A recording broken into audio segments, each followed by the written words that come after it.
Alam mo yung pakiramdam na kahit sobrang pagod ka na, pero pag tumawag ang pamilya mo, kailangan mong magpanggap na okay lang. Yung tipong gusto mo sanang sabihin na nahihirapan ka na dito, pero hindi mo magawa kasi ayaw mong mag-alala sila. Kaya kahit pagod ka galing trabaho, kahit mag-isa ka lang sa kwarto, at kahit minsan gusto mo na lang umuwi, tatawa ka pa din sa video call at sasabihing okay lang ako dito.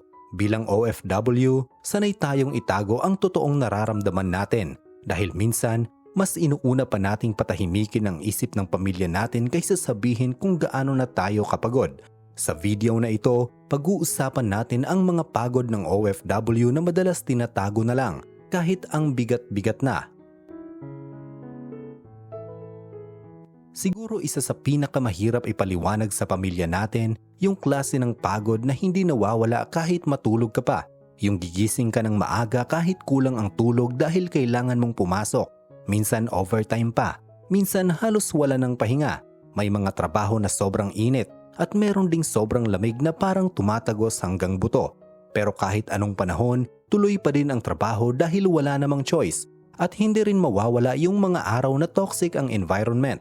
May boss na galit palagi, may customer na mababa ang tingin sa'yo, o minsan sariling pagod mo na mismo ang kalaban mo. Pero kahit homesick ka na, kahit namimiss mo na ang pamilya mo sa Pilipinas, kailangan mong bumangon at pumasok pa din kinabukasan. Kasi bilang OFW, hindi pwedeng sumuko basta-basta. Dahil sa bawat pagod natin dito, may pamilya tayong gustong bigyan ng mas magandang buhay. May mga gabi talaga na pagdating mo sa kwarto, doon mo mararamdaman lahat. Tahimik, mag-isa ka, walang makausap, at kahit maraming tao sa paligid mo araw-araw, iba pa din kapag malayo ka sa pamilya mo at nasa bansang hindi mo talaga kinalakihan. Minsan gusto mo lang ng simpleng kausap o kayakap kapag pagod ka na, pero wala. May mga pagkakataon ding pakiramdam mo mag-isa ka lang talaga kahit ilang taon ka na sa abroad. At habang tumatagal, mas namimiss mo yung mga simpleng bagay sa Pilipinas. Yung ingay sa bahay, pagkain, tawanan at kahit simpleng bonding lang kasama ang pamilya mo. Pero ang pinakamahirap, yung kailangan mong magpanggap na okay ka pa din.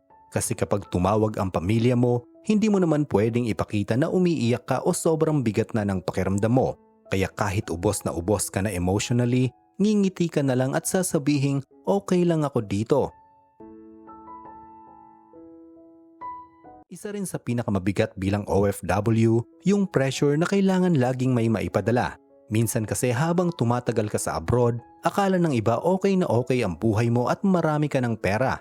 Kapag may problema sa bahay, ikaw agad ang naiisip tawagan. Kapag may tuition, bills, utang o may biglang nagkasakit, madalas ikaw agad ang aasahan. At bilang mahal mo ang pamilya mo, ibibigay mo talaga hanggat kaya mo. Kahit minsan kapos ka na din. Kahit minsan pagod na pagod ka ng magtrabaho. May mga pagkakataon pa nga na gusto mo sanang bumili para sa sarili mo o e-enjoy man lang yung pinaghihirapan mo. Pero hindi mo magawa dahil mas inuuna mong isipin yung nasa Pilipinas. Kaya minsan habang tumatagal, nakakalimutan mo na din alagaan ang sarili mo. Dahil nasanay kang unahin ang ibang tao bago ang sarili mong pagod at pangangailangan. Habang tumatagal ka sa abroad, doon mo mas nare-realize kung gaano karaming moments sa pamilya mo ang unti-unti mong namimiss. May mga birthday, reunion at simpleng salo-salo na hanggang video call mo na lang napapanood. At minsan habang nakangiti ka sa screen, ang totoo, gusto mo talagang nandun kasama sila. Masakit din yung makita mong lumalaki ang mga anak mo nang malayo ka. Yung dating kinakarga mo lang, biglang ang laki na pala. May mga memories at importanteng moments sa buhay nila na hindi mo na nakita personally dahil kailangan mong magtrabaho sa ibang bansa. At kapag nakauwi ka naman, minsan may kakaibang pakiramdam na parang may distansya pa din kahit pamilya mo sila. Parang ang dami mong namiss habang wala ka. Kaya totoo talaga yung sinasabi ng iba. Kapag OFW, kumpleto ang padala, pero kulang ang oras kasama ang pamilya. May mga panahon talaga bilang OFW na parang paulit-ulit na lang ang buhay mo araw-araw. Gigising, papasok sa trabaho, uuwi ng pagod, tapos matutulog para ulitin ulit kinabukasan. At habang tumatagal, minsan mapapaisip ka na lang kung kailan ba ulit magiging magaan ang lahat. Hindi naman sa ayaw mo sa trabaho, hindi rin dahil mahina ka. Napapagod ka lang talaga mentally sa paulit-ulit na routine na halos wala nang nangyayari para sa sarili mo kundi trabaho na lang lagi. May mga araw na kahit day off mo, pakiramdam mo pagod ka pa din. Yung katawan mo nagpapahinga, pero yung isip mo hindi. Iniisip mo pa din ang bills, trabaho, future, at pamilya mo sa Pilipinas. At minsan habang tumatagal ka sa abroad, pakiramdam mo parang nakaloop na lang ang buhay mo. Parang bawal kang huminto dahil maraming umaasa sa'yo. Kaya kahit nawawalan ka na ng gana minsan, tuloy pa din.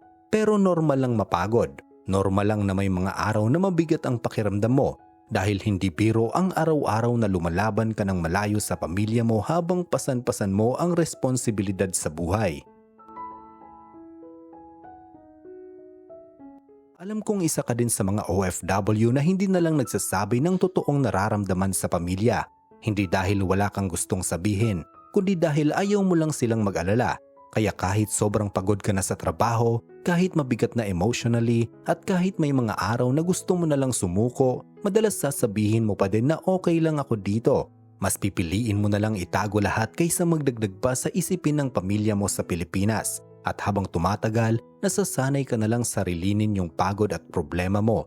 Dahil pakiramdam mo kailangan mong maging matatag palagi.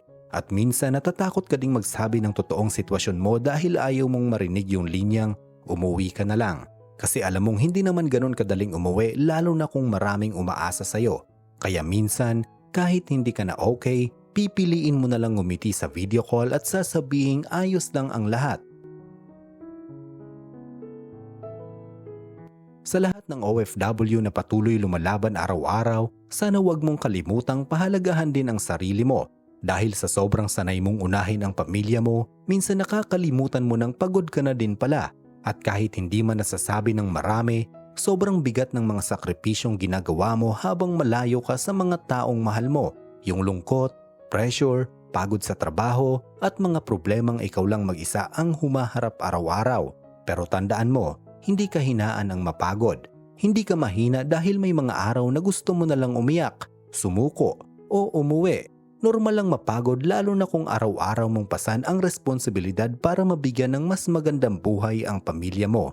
Kaya kung nandito ka pa at patuloy pa ding lumalaban kahit mahirap, proud ako sa'yo at sana balang araw maranasan mo din yung buhay na hindi puro trabaho at sakripisyo lang.